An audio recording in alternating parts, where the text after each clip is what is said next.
had, I don't know if you felt the same way, Efren, but like to me, it was pure magic because not only did we have the entire cast back, and and then we had basically the original cast back with a few other big heavy hitters, Phil Marr, and we had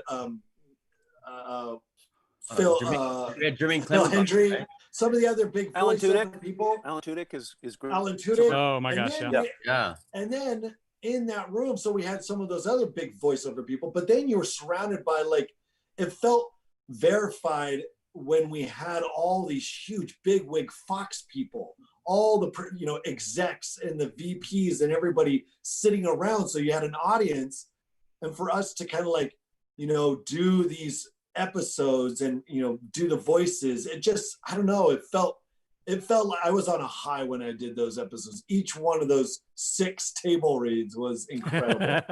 And I also want to say that when for the audience, is that when you do voiceovers, in most cases, you go into a booth and you're by yourself and you're working with the director or the studio on how they want the voice and the character. But for Napoleon Dynamite, what made it so special is the fact that we were in the room working off of each other when we were recording the voices. Yeah. So we were able to react off of that. And like what Diedrich Bader said, the coolest thing is that when they were promoting the animated series, the fact that we were going to these festivals, and I remember having to be in Uncle Rico's van, and all of us were inside it, and then to come out on Hollywood Boulevard and there was a llama there, and there were a lot of fans there, and for us to really relive that moment, that meant a lot. There was a lot of love in that, and that's just wonderful to be a part of.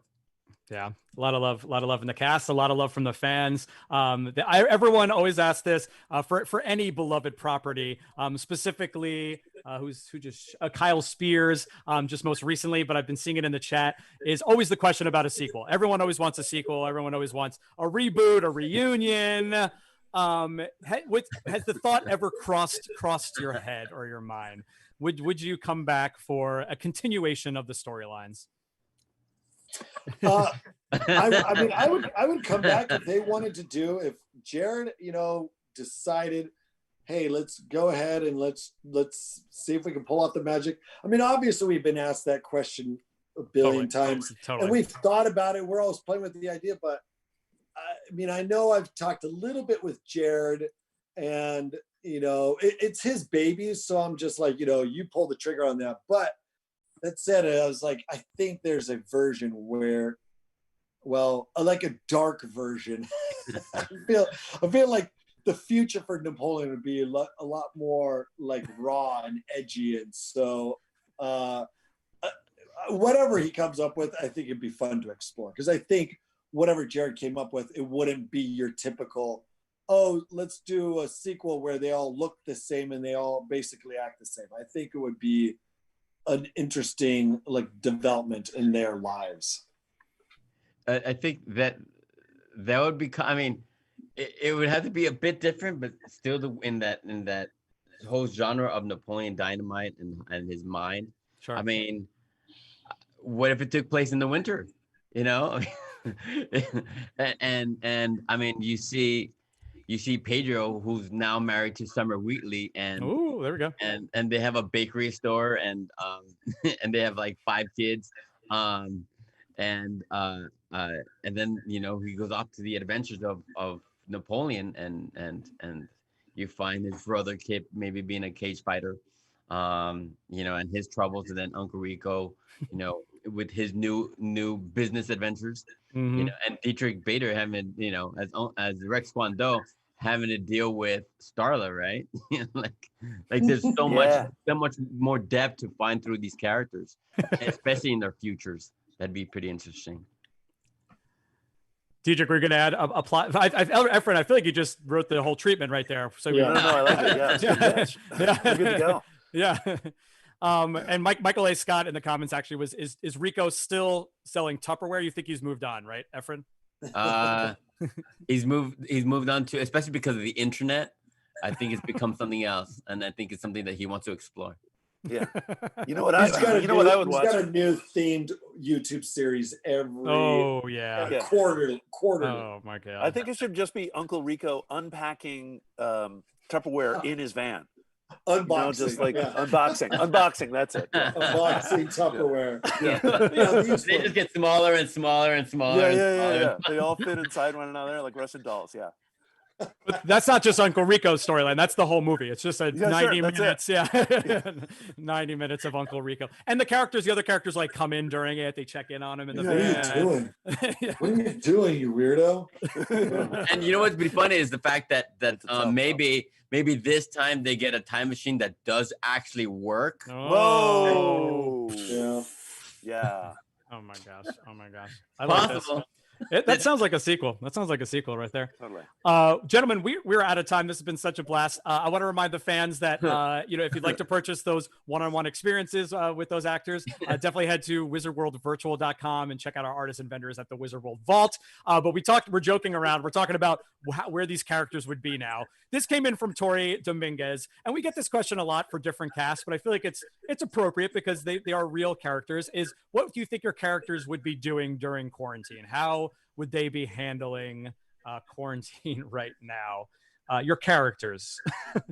I can tell you right away. Pedro Sanchez and Summer Sanchez and their kids would actually have an online cooking show. And the kids will be filming it. Nice. And they'll be doing it in Spanish and in English. That's cute. And they'll be talking about making everyone's wildest dreams come true. Nice. I think Napoleon, those little, in those kung fu films where they have the dummies that's just like a wooden beam with two or three wooden beams coming out, so they do the whole practice. I think Napoleon would be like, this is a time to better my ninjutsu skills. But he's not a woodworker, so he'd make his own out of a tree with like really barky branches, and he would just be sitting there, and like every day he'd come home and Kip was like, what's wrong with your arms? And he'd be like, oh, they're all rashy from the freaking bark. It kills. Like, do you have any like skin cream for this? It's bleeding. Anyway. No, I think that's exactly the right answer. Rex Kwon Do still has Rex Kwon Do open, right? Oh yeah, no, I think Rex would have gone through a lot. I think initially he would have taken the opportunity just to work out a lot, and then I think he would have had like a seriously crisis and just gotten really fat and let it go, get into drinking, then work on the other side of it where he just reads a lot and he's like, yeah, anxiety is a perpetual state of being, and then become a philosopher and get on the other side of it. You gotta exercise your mind as well. Gotta exercise your mind. So would Rex Kwon Do be watching the Cobra Kai or the Pat Morita documentary that's on Netflix? I think he's I think he would end any kind of interface with any kind of social media, television, everything, and just get into the Zen moment of it all. That's where I think he's going. I tell you what, we've got a full script plus like additional episodes, for a TV series. Deleted scenes. We've got deleted scenes and everything. We've got deleted scenes, and they're in search of the real Miyagi. Well, again, thank you for being here. The film is still hugely popular. It's still one of the most quotable movies of all time. And we appreciate you all coming on and just giving us a nice little chance to chat, take a little break. Again, I mentioned we have fans, hundreds and hundreds of fans watching from around the world and across the country. All fans of the movie and all of your work since then, all of your voiceover work, your music work, your film. And so I just want to give everybody a chance just to kind of say goodbye to the fans, just, thank them for watching and just go around the room. Diedrich, why don't we start with you? Yeah, absolutely. I'm really happy to have the opportunity to talk to the fans about this experience that we all had in this tiny little town of Preston so many years ago. I love you, everyone. Thank you. Yeah. And keep positive during this incredibly difficult time. And, Napoleon, to plug this movie, is comfort food. It really is. So if it gives you some joy, some solace, I hope it does. I'm very happy to see, this is why I wanted to do this, to see these two dudes that I'm looking on the tiny screen there, John and Efren, and all of you. And I just want to thank you for being there for us for many, many years, and bless you. Peace. Awesome. Thanks, Diedrich. Efren? Love you, family. Yeah. Thanks, brother. The fact that I'm just lucky to be a part of this film, and it's because when you make a movie, as we know, we come in, you shoot, and then in most cases you just go off into another world, and that's it. But after 16 years, we still have that kindred spirit where we know what's important. And the reason why this film is so great and stands out so much is because it's a movie where families of all generations, from grandparents to the parents to the kids, and to the kids who are way younger than this film, can sit together and watch and enjoy, especially under this pandemic that we're going through. As I say to everyone, look, it is the best of times. It is the worst of times. It is the quarantine times. But we make the most of it by sitting together and going, what can we learn from each other? And Napoleon Dynamite is a film where it's about all these characters who are so different, but in their differences, they find a way to work together. And that's one thing what's special about this film is that in the very end, every single character finds something special about themselves. And that's what makes it so great. So for me to be a part of this, it's like I'm very fortunate, and I'm very fortunate that I get to be with all of you, and this is happening now. So Yeah. for the fans, I love you all, and thank you. Awesome. Thanks. And John? You guys are awesome. I love everyone. I love doing these because I think the fans, this film we wouldn't be here. This film wouldn't have been what it is today without you guys. And I feel I'm right there with you guys. I'm a huge fan of this film, and I people always ask, do I ever get sick of this? This is a part of my life every day. Every day there's some element of Napoleon that seeps into my livelihood, and I would truly be miserable if this wasn't a movie that I truly loved. I loved making it, and it's the kind of movie I would make, that I would watch.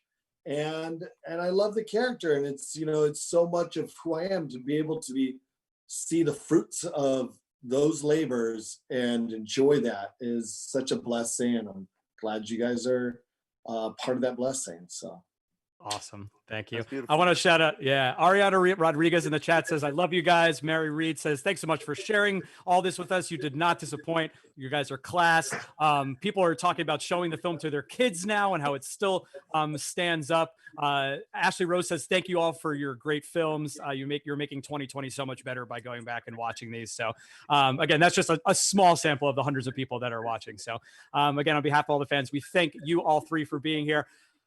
Wizard World Virtual Experience fans watching on Facebook, Twitch, and YouTube, give one more big round of emojis to these amazing gentlemen. Let's hear it up one more time for Diedrich Heder, Efren Ramirez, and John Heder, everybody. See you guys. We will see you all next time. Please continue to follow at Wizard World on Facebook, Instagram, and Twitter, and follow me. Mike G does things to submit those questions early. Thanks so much for being with us here today, and we will see you next time. Have a good week, everybody.